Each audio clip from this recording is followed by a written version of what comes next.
नमस्कार मंडळी. गणपती बाप्पा मोरया.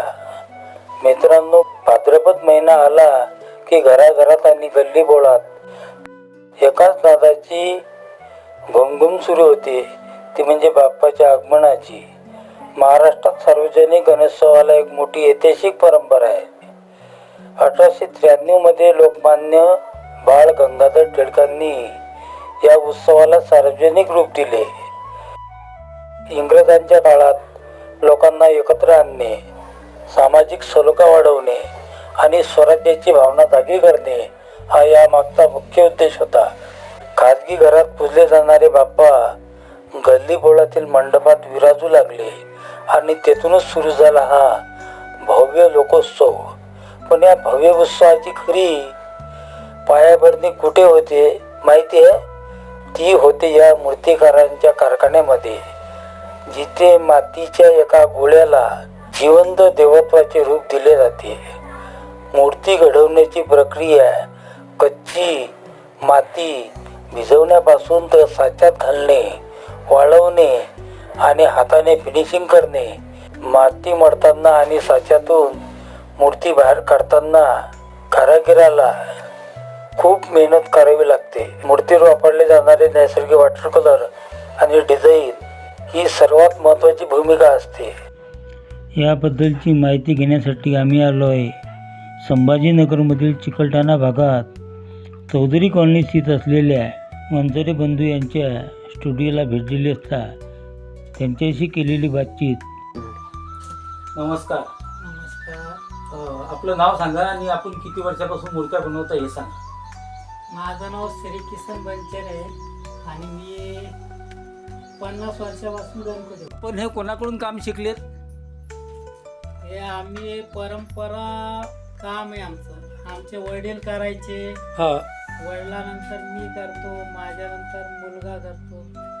सरासरी गणपती मूर्ती हे किती वर्षापासून पिढ्यानपिढ्या करता की काहीच पिढ्या झाल्या? आम्हाला 2 पिढ्या झालेल्या आहे या काम. सर्वसाधारण किती मूर्त्या तयार करता? 3,500 मूर्त्या तयार करतो वर्षाला. वर्षाला. आणि कोणत्या कोणत्या मूर्त्या तयार करता? गणपती, दुर्गादेवी, दिवाळीच्या महालक्ष्मी हा. आणि फायबरच्या पण मूर्त्या तयार करतो. बरं. मूर्ती बनवण्यासाठी कोणत्या प्रकारची आणि माती आणि साहित्य वापरता? शाळू माती वापरतो, पीओपी वापरतो, हा. फायबर वापरतो हा. आणि मेटल पण करतो. आणि मूर्ती बनवण्याची सुरुवात कुठून होते? मूर्ती बनवण्याची सुरुवात शाळू मातीपासूनच होती. मूर्ती बनवण्याची पहिलं काम जे करतो ते त्या कामाबद्दल बोलतो मी. शाळू मातीपासून एक मूर्ती तयार करतात. बोला, पुढे बोला. शाळू मातीमध्ये एक मूर्ती तयार करतो आपण. हा. त्याच्यानंतर त्या मूर्तीची डाई टाकतो आणि डाई टाकल्यानंतर हा. मग पुढं प्रोडक्शन करतो. बर. एक मूर्ती तयार करण्यासाठी किती दिवस लागतात सर्वसाधारणपणे? एक मूर्ती तयार करायला कमीत कमी 8 दिवस लागतात. बरं. आणि मूर्तीचा चेहरा, डोळे तयार करताना कोणती विशेष काळजी घ्यावी लागते? मूर्तीचे डोळे आकार मूर्तीच्या साईजवर आहे. मूर्तीचे साईज पाहून त्यांचे डोळे. रंगकाम कसं केलं जाते? रंगकाम पेंटिंग करतो आणि ब्रश पेंटिंग पण करतो. असं. मुकुट आणि दागिने इतर सजावट कशी तयार करता येते? गोल्डन कलर मुकुटला लावतो. हा. आणि सजावटीसाठी आम्ही मुंबईहून काही सामान आणतो. हा. त्या हे मुकुटाचा कलर देणे चालू आहे का? हा. तुमचं नाव सांगा. तुम्ही कोणताही? मी सुरेखा श्रीकिसन बनचरी. बर. किती वर्षापासून करता हे काम? तरी बी 30 वर्षापासून. मायडी पण हाच उद्योग होता का वडिलाचा? हो, वडिलाचा बी धंदा आहे. बरं. गणपतीच्या मूर्तीचे वेगवेगळे हात, आयुध आणि वाहन याचा अर्थ काय आहे हे सांगता येईल का? गणपतीचं वाहन मंदिर आहे. हा. पण आता नवीन टेक्नॉलॉजीमध्ये कोणत्याही प्रकारचे वाहन करावं लागले, असं असं. जसे की मोर झाले. यावर्षी कोणत्या मूर्तीला जास्त मागणी आहे? यावर्षी दगडूशेठ हलवाई हा. आणि लालबागचा राजा हे गणपती जास्त विक्रीला चालले. बरं, मूर्ती बनवताना शास्त्र, परंपरा किंवा ठराविक नियम पाळले जातात काय? हो, पाळल्या जातात ना. एका मूर्तीची किंमत कशी ठरवल्या जाते सर्वसाधारणपणे?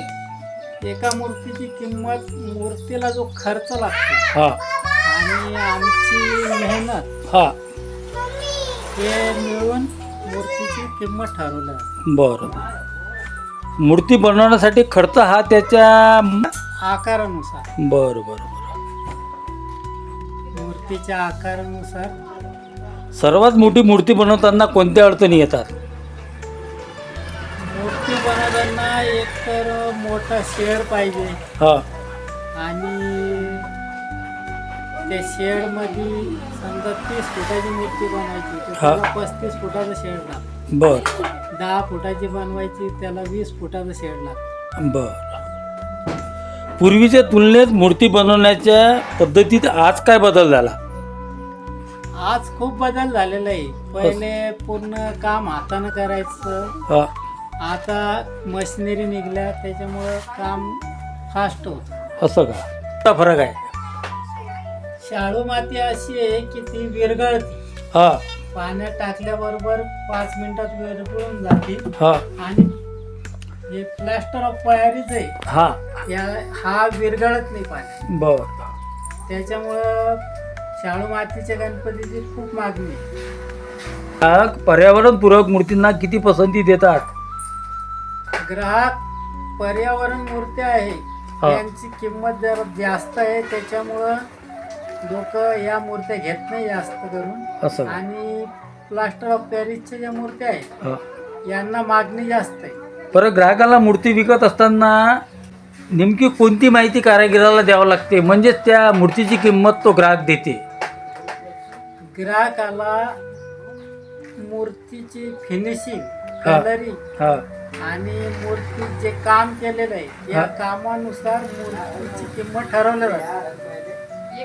बरं. हे नवीन पिढीने हे मूर्तिकाम शिकावं असं किती तुम्हाला वाटते? कारण हा उद्योग आपलं पोटापाण्याचा कारभार किंवा आपलं कुटुंब चालू शकेल असं तुम्हाला वाटते काय?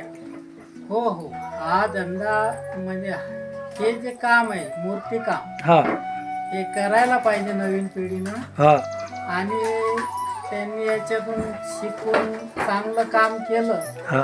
तर त्यांचं पोटापाण्याचा व्यवसाय चांगला सुरळीत राहील. बरं.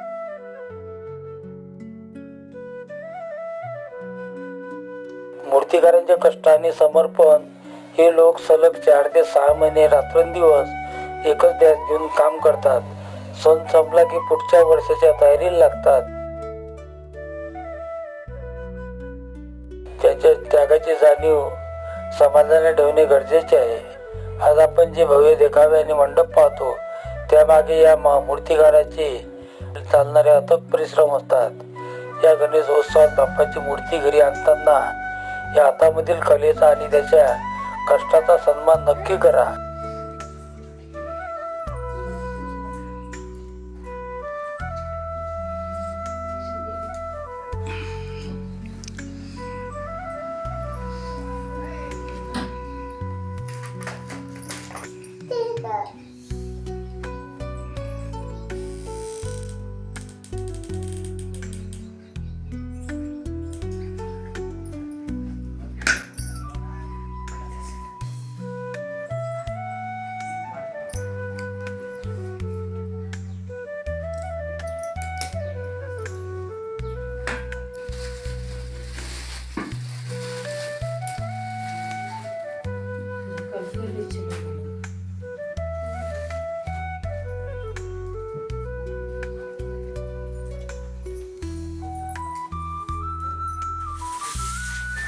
तुझं नाव सांग ताई. माझं नाव लक्ष्मी अक्षय पंचायत. तू पण हे किती वर्षापासून काम करते? मी 4-5 वर्ष लग्न झाल्यापासून. त्यापूर्वी करत होती का? माहेरी आहे का असं? नाही. माहेरी असा उद्योग नाही. बर, तू इथं आल्यावर शिकली मग? हो. बर.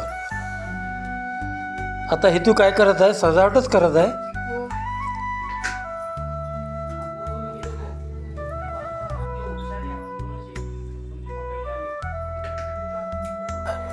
पर्यावरणपूरक मूर्ती आणि बाप्पाचे स्वागत आनंदाने करा.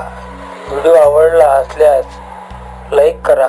कमेंटमध्ये गणपती बाप्पा की जय, गणपती बाप्पा मोरया नक्की लिहा आणि चॅनलला सबस्क्राईब करायला विसरू नका.